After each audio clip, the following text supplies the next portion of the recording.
Your attention please all passengers. Please listen carefully to the following announcement. On your flight today, on your flight today, on your flight today, on your flight today.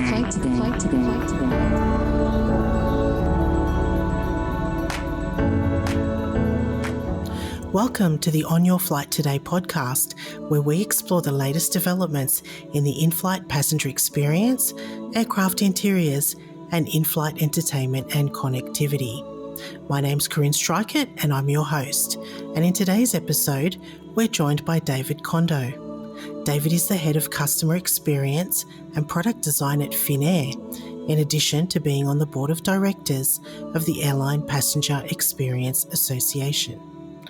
David is joining us today from Helsinki, Finland, and we'll be talking about the new Finnair International long-haul experience, including the renewed business class with the AirLounge and the totally new premium economy travel class, as well as the key partnerships involved in the development of other products and amenities on board that contributed to the multi-award-winning international long-haul experience. Since delivering the multi-award-winning experience, David has transitioned to a similar role on the ground, and he'll also be sharing how he's now tying in that airport experience with the in-flight experience to create a seamless end-to-end passenger experience. David will also share some suggestions on what to see and do when visiting Helsinki, Finland. Let's welcome David to the show. David Kondo, thank you for joining us. How are you today? Good, thank you. Thanks for having me. Oh, my pleasure, my pleasure. So you're coming to us now from Helsinki in Finland, is that correct? I am, yes. Just about to fly out for the holidays. Wow. Are you joining the same flight as Santa? Not sure if he's on my flight. I think he's already done his flights for this year. We did a Santa tour earlier in the year, but yeah. I saw him snoring on a video on LinkedIn in the AirLounge. Yeah. We are the official airline of Santa, so. It looks fantastic, and if he loves it, it's magnificent. Finnair has done some great stuff this year, award-winning innovation, and it's an honour to have you on the show to share more about those experiences, and that's what I'm hoping to be able to do over the next hour or so, and getting some insights and behind the scenes and the customer experience. So I know you've done a lot of interviews and there's a lot of material out there about the actual AirLounge and the whole long haul experience. I'm not going to cover that ground again because I know there's a lot out there already. But what I do want to do is take a little bit of behind the scenes, if we can, whatever you're comfortable sharing, and also talking more about your customer feedback. The new long haul cabin experience, obviously, kicked off in May 2022 of this year on your A350. It's been almost a year. Are you able to share some of the customers' feedback that you've had so far? Yeah, I mean, the feedback for us has been overwhelmingly positive, I would say. Oh, good. Quite surprisingly positive, actually. We've seen a significant increase on the NPS for the routes that have that aircraft. Fantastic. We've been able to see the difference between cabins because we have, as you know, we're still in the retrofit process. So we have a mixed fleet at the moment. And it's an interesting way we can kind of do some A/B testing on the two cabins and see. And there with the new cabins, we do see a significant increase on the NPS. Yeah, so there's the NPS piece that's there, and then of course verbatim feedback. We get a lot of feedback through our customers through other channels, also just through social media, for example. So it's been very well received by our customers. Unfortunately, I haven't had a chance to fly the product yet, but I did get to sit in it at AIX in Hamburg in June, and it was magnificent. And I thought, great, I can't wait to try this in flight. However, what was really interesting, I know Richard Quest, the journalist, flew the AirLounge a few months ago, and he made an interesting comment. He said, if you can get over the fact that it doesn't recline, it's great, but some people can't. So I guess I'm curious, have you had feedback from people who haven't been able to kind of get used to not being able to recline, and how has that been? Yeah, it's been a big shift. Because I think a lot of customers, a lot of airline seats, they're pretty standard, right? They all all recline, and I think everyone kind of expects a recline button, and especially in business class, you expect the recline, as a button and motors and gadgets to wear away. So it's been a big shift for our customers. And there has been, it has been challenging for some, just because, it is a very different way of how you use the seat. So instead of the seat kind of adapting or changing to how you want it, you kind of need to shift how you sit within the seat. So we have like a much larger space, and you're kind of free to move within that. But yeah, it's been interesting to see how people use it, because everyone uses a bit differently. So we do have a video at boarding that shows you kind of how to use the seat and kind of gives you some tips, and how to use the different pillows and that kind of thing. But it's definitely a bit of a learning curve, and we're still kind of working on how do we communicate that better to customers. Okay. So it's like kind of part of the welcome video in that particular cabin, things about the cabin and what to expect and how to kind of get by in there. Exactly, yeah. So there's a video that's on the home screen of the IFE. So when you sit immediately, and the idea is the crew will kind of gesture to that video if you're new to the seat, just to sort of explain the concept around it. As you've said, you've had a lot of great feedback, and it's really well received, and it's won a ton of awards. I mean, congratulations on all those awards. Obviously a lot of hard work. And I know that, these new programs, when you're getting in there, the desire is just to deliver a great product. You're not thinking of the accolades or anything like that. The reward comes when the customers go, wow, this is great. I guess from a customer perspective, again, I'm curious, has the feedback been different from Finland flyers versus, say, USA or other? I think you're flying to Singaporean. Yeah. Do you find a difference in feedback based on the demographic of the customer? Yeah, we do find differences in demographics, but I think that's kind of not really driven so much by the product, in that I think different demographics just rate and use MPS differently, regardless of the product. So in the case of the AirLounge, I mean, that product was very squarely targeted towards the Asian market. So prior to COVID, prior to Russian airspace closure, Asia was very much the heart of our strategy at Finnair. So it was very much targeted to that market. However, with the closure of Russian airspace, we have pivoted west, and we are flying a lot more to America than we have in the past, which kind of makes it a bit interesting to see how AirLounge kind of fares in that market. But we've found again that it's worked really quite well in that market as well. Yeah, I guess because everybody's used to, like I said, fully reclining. Yeah. When you get a seat that doesn't recline, in America it means you're on a low-cost carrier. It's a whole new concept and probably takes a lot of getting used to. But interesting to see how that feedback does differ. You can't please everybody, but it sounds like you guys have done a really great job of getting it right, which I think is fantastic. Were there any key features, any particular amenities or service items or parts of the service that have proven to be more popular than what had been anticipated? Like feedback that surprised you, like, oh, customers really like this. Yeah, so I think we have some really long-standing partnerships with some really iconic design houses here in Finland. So the first one is probably with Iittala. So Iittala is a glassware company in Finland. It's probably I think that's actually the oldest company in Finland. We have glassware from them still on board the Ultima Thule glass, which was designed back in 1968, I believe, for the launch of our New York services. And those glasses are still on board to this day. They're quite an icon. And we kind of extended that partnership through this project where we created a new dining collection with them. So we worked with one of Finland's top industrial designers and with Iittala to create a new collection of tableware. The other partnership we have is with Marimekko, hugely popular in Asia, especially also, and quite well known through the world. And we developed a new sort of sleepwear and textile range with them.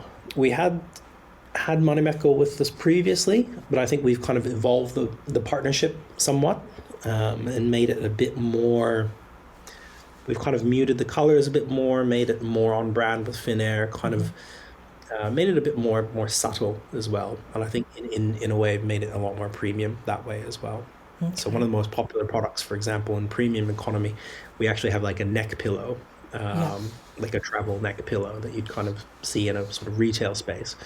And that we provide to our premium economy customers. And that combined with the headrest of the seat creates a really nice sort of cradle sleep position. Oh, great. I suppose everybody's kind of focused on the AirLounge, but you guys have a very competitive premium economy product as well. Yeah. Yeah. So we are the launch customer of the Heiko Vector Premium seat. So we get nice commonality between the economy class seat and premium economy, which is based on the same platform. But with our premium economy seat, we really customized a lot of features of it, kind of taking advantage of being the launch customer.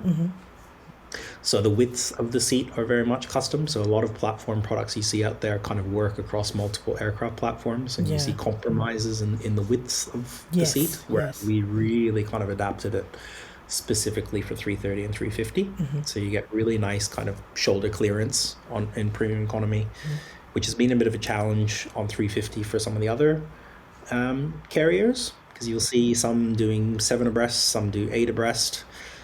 And 8 abreast can be a bit of a squeeze, but when we optimized our widths, we were able to get like a really nice level of comfort. There's an 8-inch recline, there's a nice waterfall leg rest that kind of supports the whole leg.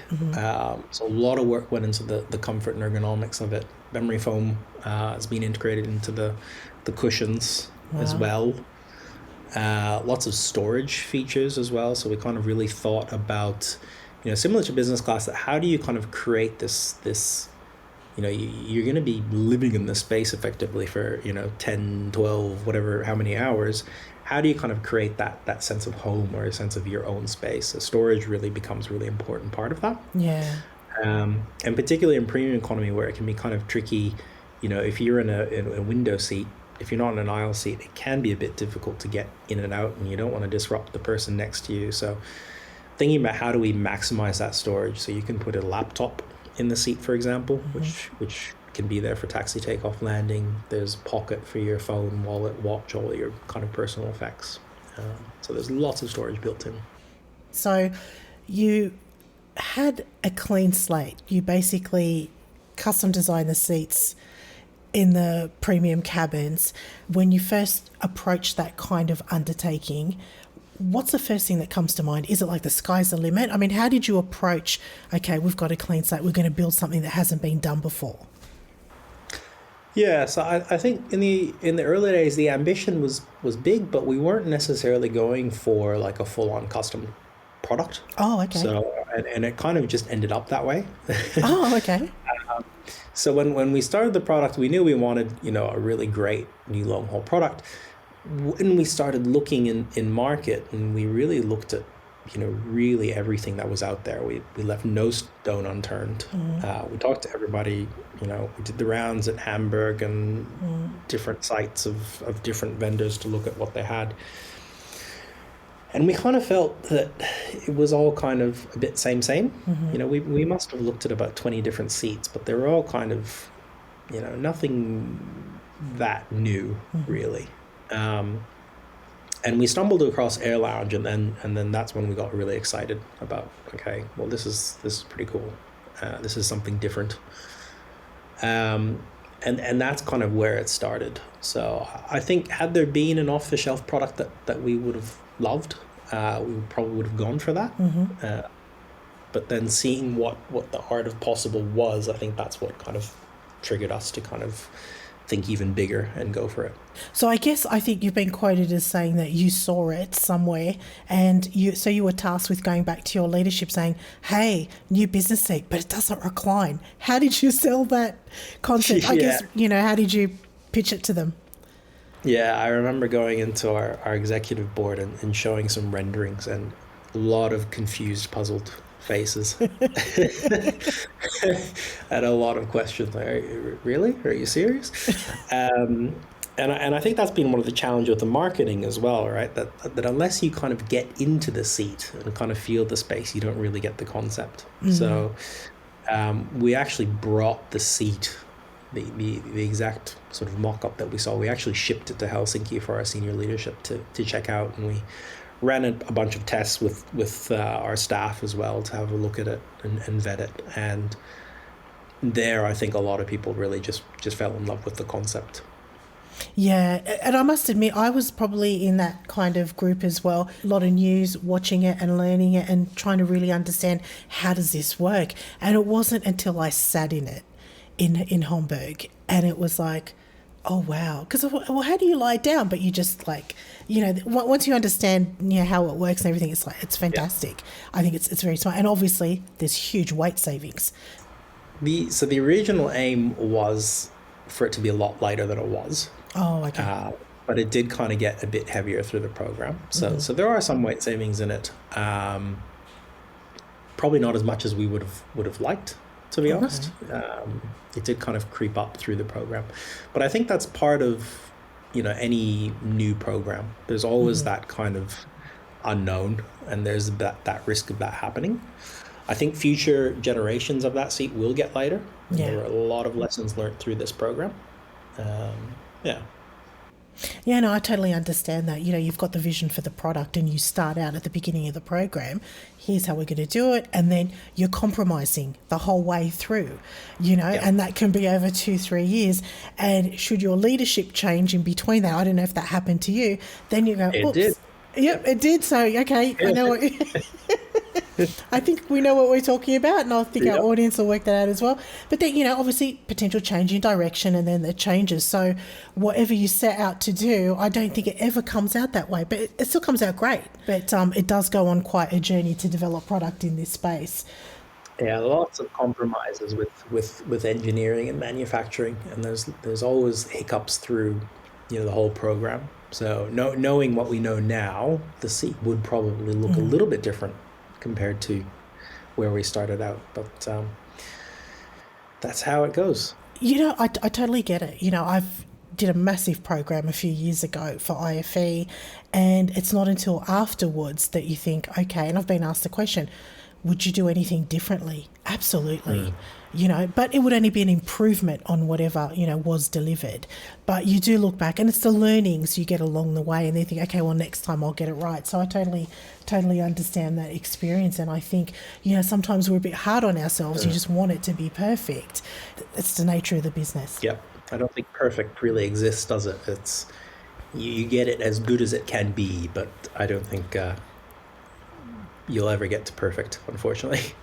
Yeah, we'll never get there, but I think, and I've, always accepted that, but I like to kind of have that as a goal, and try and get as close to it as possible, knowing, you never reach it, but no, for sure that's true.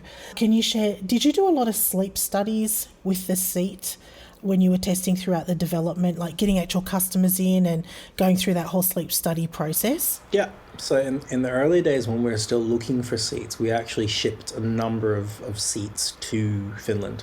And there we did a series of workshops, both with our frequent flyers and our staff, to look at, how they scored. So we kind of got them to try them out and evaluate them on different metrics.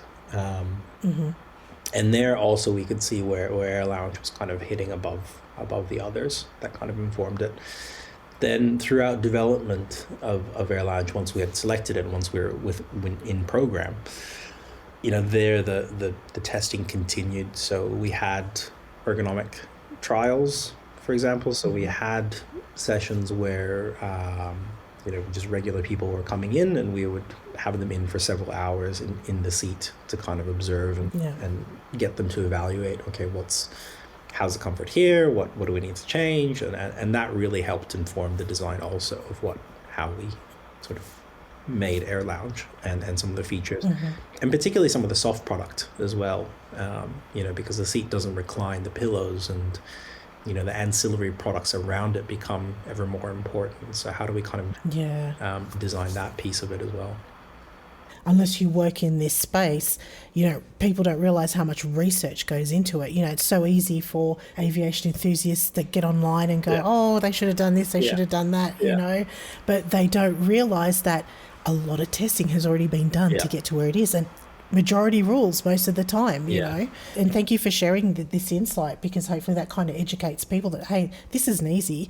And it's not like it's not a guessing game either. There's a lot of science Yep. and a lot of study behind those decisions that go into cabin interiors. As you mentioned, you're currently still going through the retrofit program, and we know that that can go on for, you know, a couple of years. As you're going through this retrofit program, are you getting the opportunity to iron out any wrinkles that you may have found? Because, you know, EIS, I don't know anyone that's gone into EIS with a perfect product. So I understand there's some stuff you can't share, but what you can share, is there the opportunity to iron out some of those wrinkles? Is there anything kind of slightly improved that we could see on the future aircraft that are going to undergo retrofit? Yeah, and a lot of that activity has already started. So for sure, we had wrinkles at entry into service. I think every product does. So there's kind of a long list and backlog of stuff we're trying to work through to kind of constantly improve. Nothing majorly obvious to the customer, I would say. You know, like if we kind of took a frequent flyer and said, you know, what have we changed in this? I think they would even struggle to pick up what we've done with it. But for example, you know, the table on the AirLounge, the table has been redesigned probably about 4 times through this program. It's been a real problem child. Just because it's got a lot of movement in the table, and it's quite a long arm on it to come across from the console over to the, you know, a comfortable sort of dining position. So that table's kind of been constantly tweaked to kind of improve it. So even when we took delivery of the aircraft, it was actually a different table that was on there, and we had to swap out the table prior to entry into service after delivery as well. Oh, okay. So you'll be cutting in this new table throughout and going back to update. Yeah. So now it's pretty much done. You'll see the new standard table pretty much everywhere now. I think it's pretty much done. It was kind of in the earlier phase of aircraft. But yeah, there'll be tons of other small, minor improvements moving forward, I think. Just to improve little bits of, you know, we're all chasing for better reliability and durability, of course, also. Yeah, absolutely. Because I know you have said in the past that you took a modular approach for this very reason, to be able to continuously innovate and enhance the product. So that modular approach, are you able to kind of shed some light on how that approach has been different to approaches that you've taken in the past? Yeah, so aircraft seats tend to be like really kind of integrated, don't they? It's almost like the whole thing's glued together and you can't touch a single bit of it is usually how it goes, or how it seems anyway. But the table on the AirLounge is probably a good example of that modular approach. So that whole table that consists of the cocktail table, the tray table, the console buttons, it all lifts as one sort of cassette, basically, or as one entity. So they're like replacing the whole table then is not, you know, as huge task as it might be in some other seats, because it is kind of modular. The other reason we really were keen to push modularity is that, you know, typical hard product on aircraft these days lasts 8, maybe 10 years if you're lucky, but you want that opportunity to refresh mid-cycle, and the opportunity to refresh mid-cycle can often be like horrendously expensive.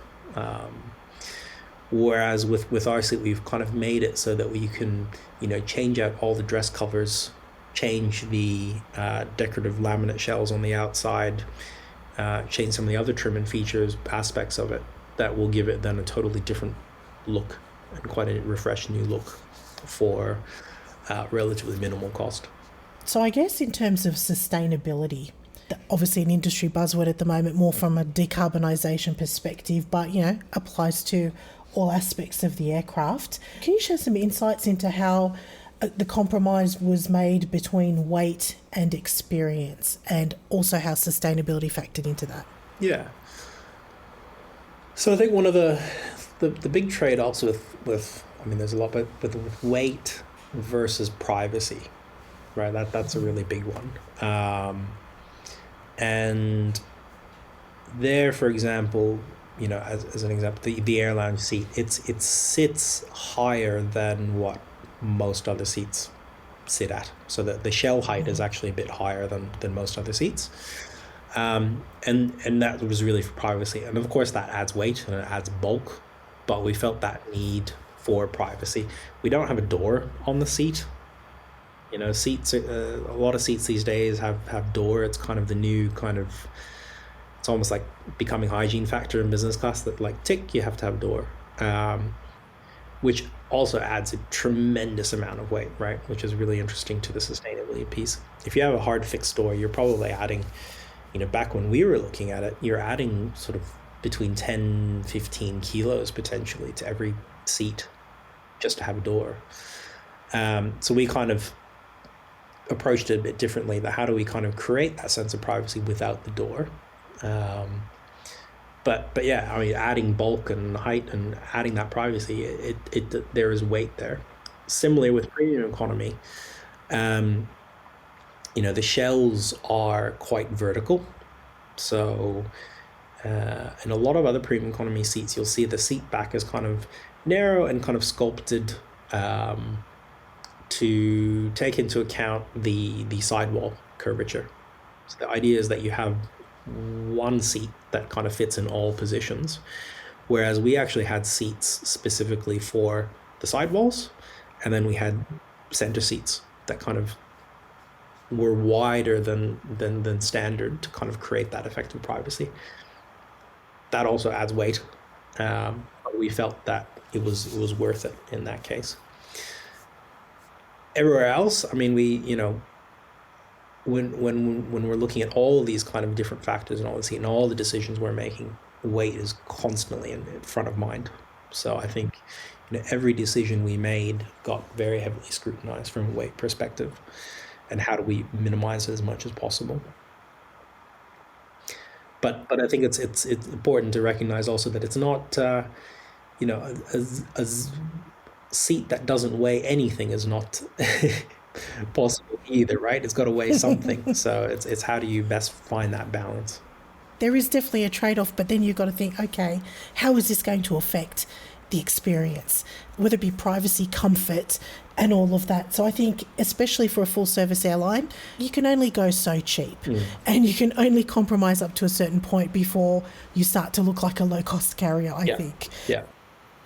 And I think we did a lot also in terms of, where else can we take weight away, right? Like how do you not compromise the passenger experience, but what weight can you take away that the customer doesn't see? So for example, in the catering equipment with the new Itala tableware that we talked about, that's 20% lighter than the previous generation of tableware that it replaced. Potable water, huge weight source on the aircraft. How do you optimize the water on board the aircraft? So there's a lot of savings you can do in other ways, and for sure cabin contributes to it, but I think you need to see the overall bigger picture. I know Erica and Harry are the key points of contact for IFE, but on that comment that you made, how much do you feel digitization, I mean, I haven't had a chance to fly to see the full product, but how much is leveraging the technology in the cabin to gain benefits in weight reduction? So I think digitization has a lot to contribute in terms of weight saving, but I think we're only starting to scratch the surface. I mean, at least a lot of the manuals and that kind of stuff have been digitized. That helps a lot. In-flight magazine we no longer have. I mean, that I think like many airlines, we got rid of that during the COVID years. But I think it has a long way to go, especially in terms of weight of the system itself as well, right? I mean, if you install an IFE system these days, it's incredibly heavy. They're getting lighter though. They're getting over lighter. time. They've been getting yeah, but it's still pretty hefty. I think we still have a long way to go.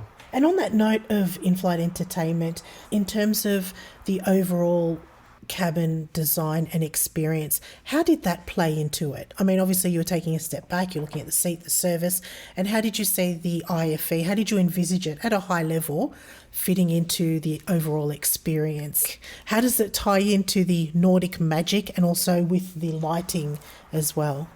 Yeah, so I think one of the key aims of this whole project is really how do we create a sort of seamless and integrated environment, right? Because a lot of cabins tend to get designed kind of in silos, so that the seat is designed this in this department, and the soft product design there, and then IFE is done in that department, and then lighting is somebody else over there, and it's, you know, we really wanted to tie this all together.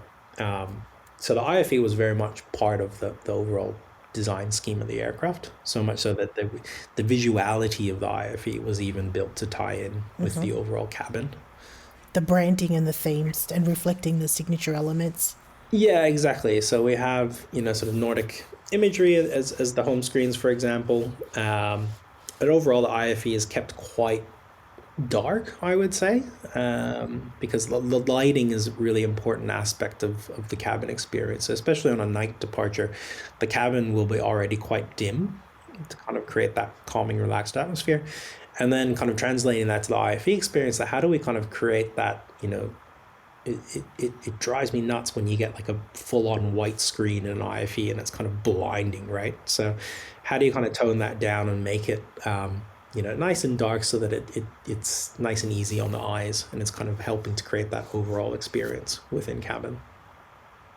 Were you able to tie in the IFE screen with the actual mood lighting on the aircraft? At least with the seat, we have integrated like day and night, and there is some connection with the IFE there. That's how we actually trigger it, control it, that it will actually cap the lighting levels of the seat depending on day flight, night flight.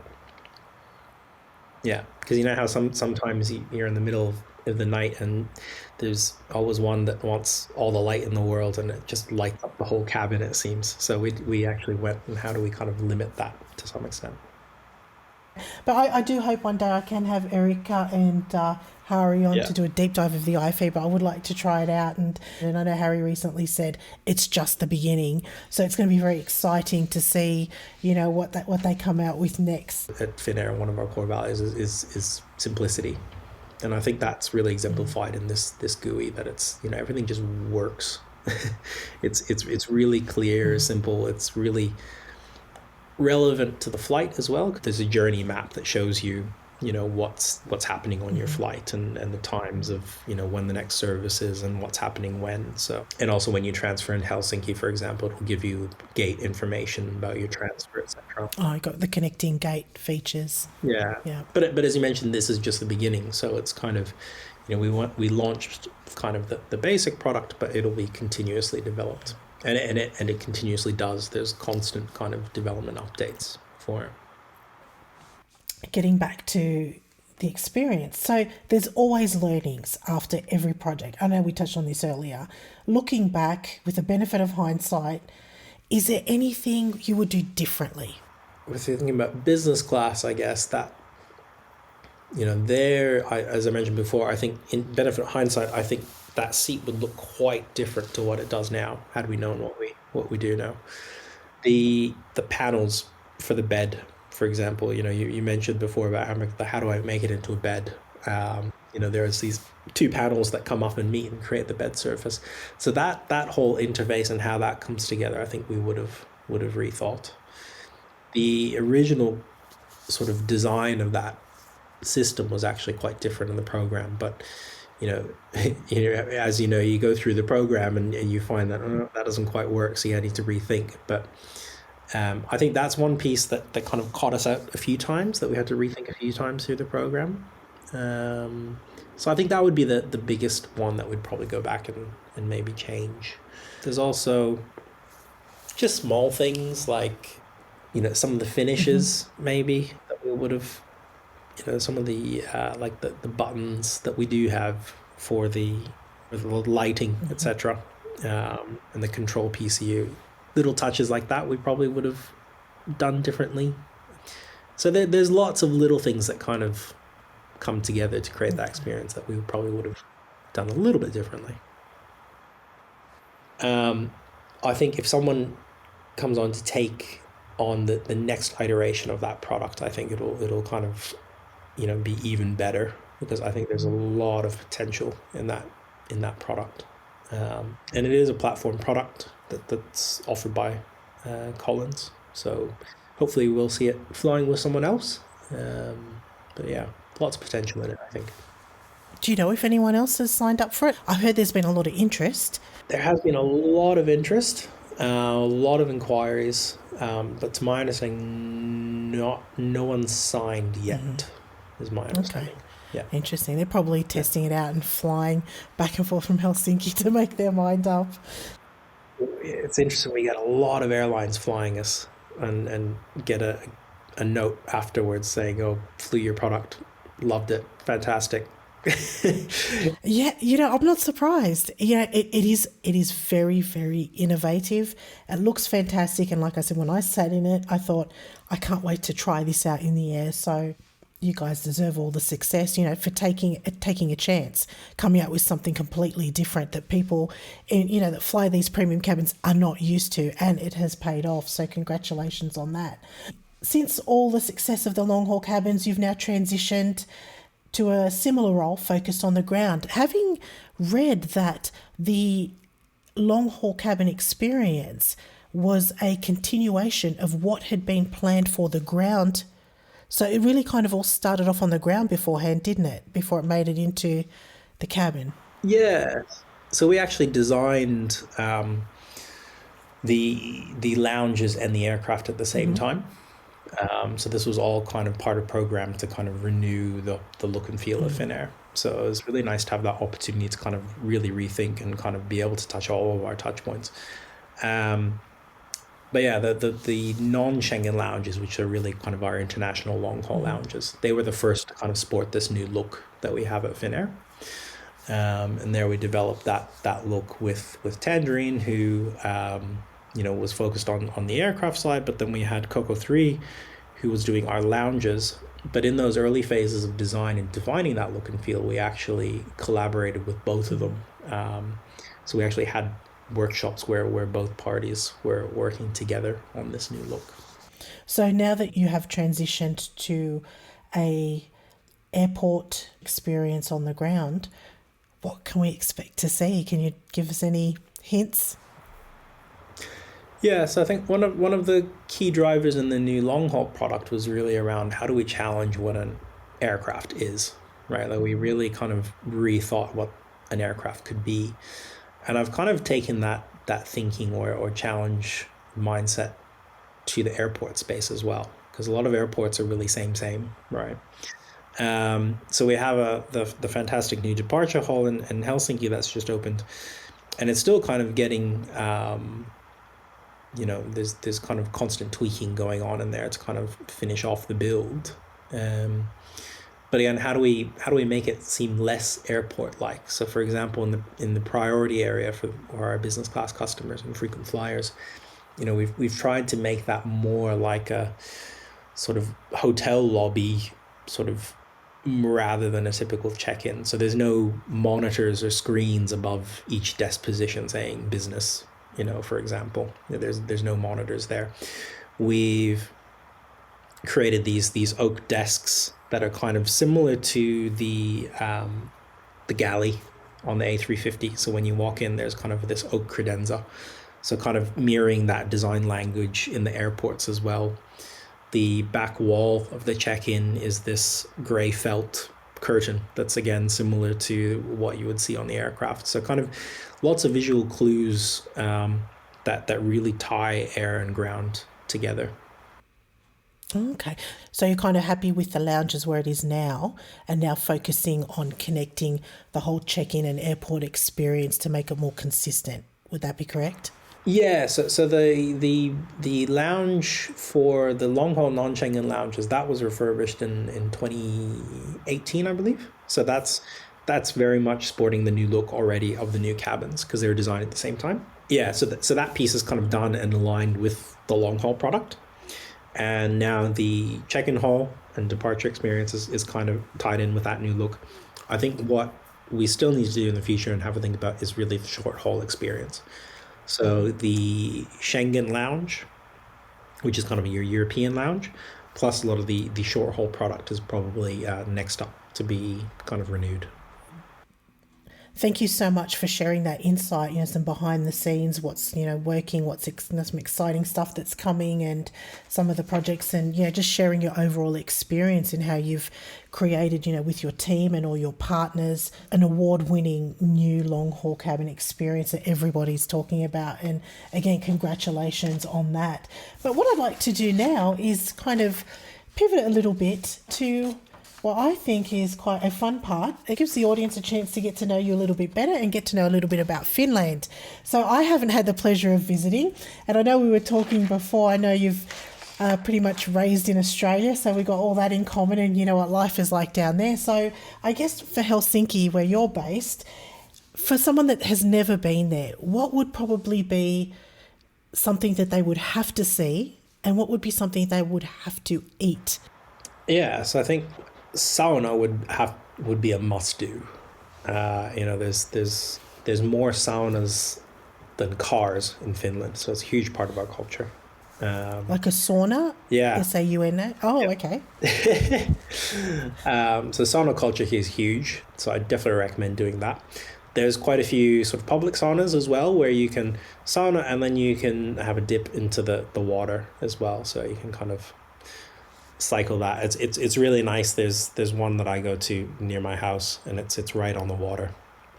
And if it's the water is frozen, they will break the ice open so you can access the water.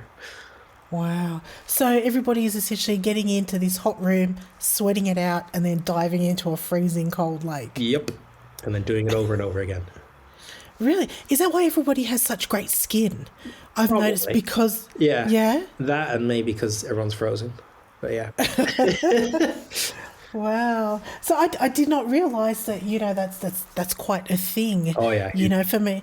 Yeah. Really? Yeah, huge. Wow. Yeah. Gymnasiums and kind of health clubs and leisure clubs. There's a sauna. Everywhere. And most people have one in their homes also. Yeah. Really? Well, there are showers now, I know, that can have that feature in it as well. Really? Yeah. I never would have thought that was a thing. Wow. And so I'm imagining they're in all the hotels, it's everywhere. Oh, yeah. Yeah. Even most office buildings will have a sauna in Finland. So when you go to work, you take your swimmers with you and a towel and then you just go heat up at lunchtime and... Yeah. Yeah. You might have a team meeting in a sauna. Really? A lot of decisions get made in sauna in Finland. Yeah. Wow, I had no idea. So aside from the sauna, what would be, I guess, a sight to see, in Helsinki? That's a tricky one because it's kind of Helsinki. I don't know that it's not such a sightseeing city. It's more a lifestyle city. It's kind of like Melbourne, right? Like Melbourne's not. There's nothing. It's like Melbourne versus Sydney. Sydney's got all the sights, but Melbourne doesn't really have. Don't let the Melbourners hear you say that. But it's like Melbourne a lot in that it's just a really nice city to live in and be in. Yeah. Yeah. 4 seasons in one day, very cosmopolitan and... Yeah. And cold and dark in the winter. Yeah, different climate. Yeah, Melbourne's kind of, Yeah, I mean, I love Melbourne, but yeah.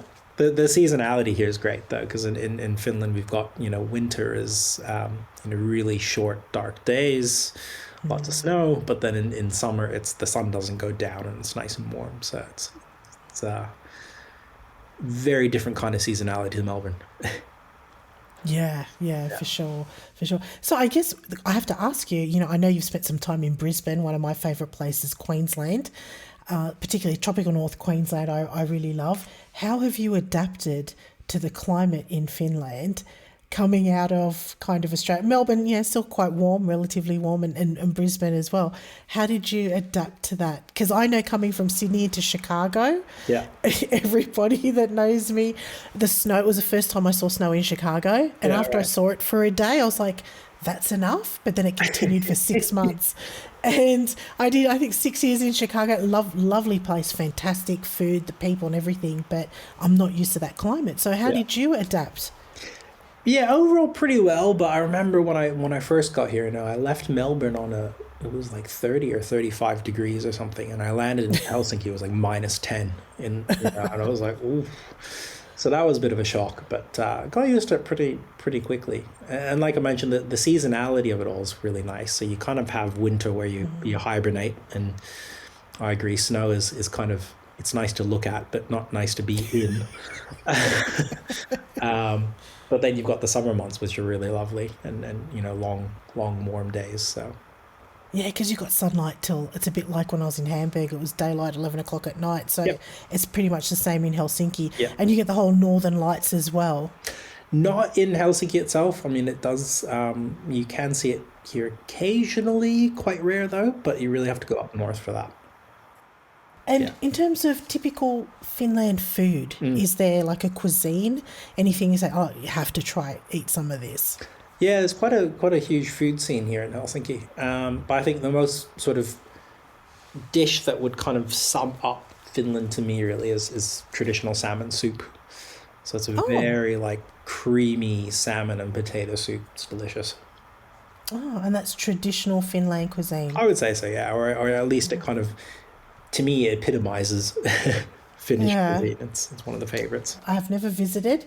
I know some that have and absolutely love it, but I guess it's a great opportunity to share with the audience, because I don't know how many people listening have been up to Helsinki and been to Finland, and it's always great to hear from a local in terms of the places to go and the places to see. So I guess it's definitely the place you got to bring your swimmers and your towel so you can get in the sauna. Yep. And I've actually got some seafood allergies, but for those that don't, salmon soup sounds like it's on the menu. Yeah. And I know you've got quite a fantastic background in aviation.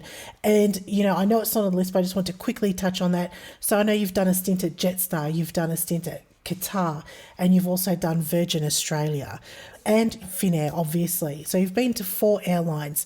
Is there any one particular thing that stands out as being so significantly different? Ooh. I said the biggest difference is probably like leadership styles. So Finland is very democratic, very egalitarian, very consensus based. So any kind of decision needs to be really made as a collective. And that contrasts quite sharply on, the other end of that spectrum is probably it's quite a different sort of culture in that respect. Most similar things, I think, despite the glossy kind of image all airlines have from the outside, I think they're all a chaotic mess. You're spot on. That is, and I know there's probably going to be people going on LinkedIn or Twitter going, oh my gosh, I can't believe you said that, blah, blah, blah. Yeah. But it's true. Yeah. It's true. Yeah. I've worked at a couple of airlines, and you're right. It's chaotic, it's messy, but somehow it all comes together somehow, but yeah. Yeah, I remember sitting very clearly at my desk at Mascot many years ago when I first really started getting into aviation, thinking, how do they get these planes off the ground? And I remember going home and telling my dad at the time, it's like I said, you just buy the ticket. You have no idea what's behind that. How do we do this and do it so well and do it so often, day in and day out? Yeah, I'm probably being pretty harsh with my words, but they are, airlines are extremely complex, organizations. And there's a lot that needs to come together and work together to do what we do. Yeah. So yeah, it's I think that's probably why I love this industry so much, just because of the complexity in it. And the chaos. Yeah. Well, I mean, you have a snow day or you have a baggage meltdown. There's constant disruption. There's always something happening in this industry, isn't there? Yeah, no 2 days are the same. No. I've found the years that I've been doing it. And even though it might have been in different countries. And I think what brings it all together is the passion of everybody working in it. You're in this business because you love it and you love to travel. In closing, I just want to ask you, I'm sure, I don't know how much of the social media you read. Yeah. I do know there's a lot of critics out there and they're pretty harsh, and I'm getting out there saying, look, fair go. It's not as easy as it looks. Maybe make it look easy. I mean, sometimes I find it really demoralizing, or when you're reading feedback on your product from a customer on Twitter or whatever that, it's constructive, but sometimes it's just downright, nasty sometimes. How does that make you feel? Yeah, it's not great. You do get it from time to time, but Yeah. I think overwhelming, most of the commentary we get is by and large positive. So I Yeah. think we kind of, go back to that. Yeah, I think a lot of the angry comments that where people seem to have a bone to pick, they have something that has maybe not gone right for them in the past or something, and they have a bone to pick. So yeah, but we kind of look past those and kind of look at it as a whole and take the good with the bad. I guess ultimately, like you said, there's no such thing as perfection. We get out there, we do our best every day, do the best that we can. And I just hope that this helps to spread the word and the message, how hard and challenging it can be. It's a constant compromise. No 2 days are the same, but we do it because we love it and we want people to love what we do and the work and the products and the experiences that we craft for them. I think, that makes it all worthwhile. So just some really quick questions as well in terms of what you like and what you don't like. What's your favourite aircraft type? So I have two, if that's okay. Sort of past and present. So 747 is definitely the favorite. As I expect many people's favorite. I feel like I grew up on that plane. Yeah. Love the 747. Love being upstairs, for example. It's just a nice, cozy cabin. Yeah. If we go to present, I would say 350 is probably the favorite.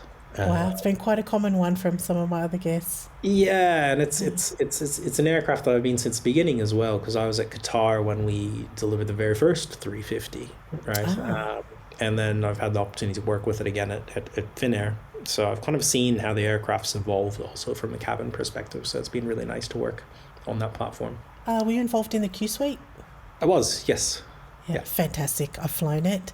It is a great experience. So yeah, lovely. So were you involved in the actual design and experience for that cabin? Yes. Yeah. So I was there in the very sort of beginning of that project, doing the LOPAs, selecting the seats, or the basis of that seat, basically. Wow. And then doing the initial design development of it and the initial trim and finish. What do you like to do? Obviously you fly a lot, and I know you're flying off later today. Short haul or long haul? What do you like to do? Sleep, eat? Do you watch the IFE?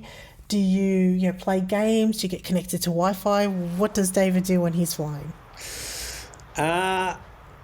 Getting more and more difficult these days, but I love to disconnect.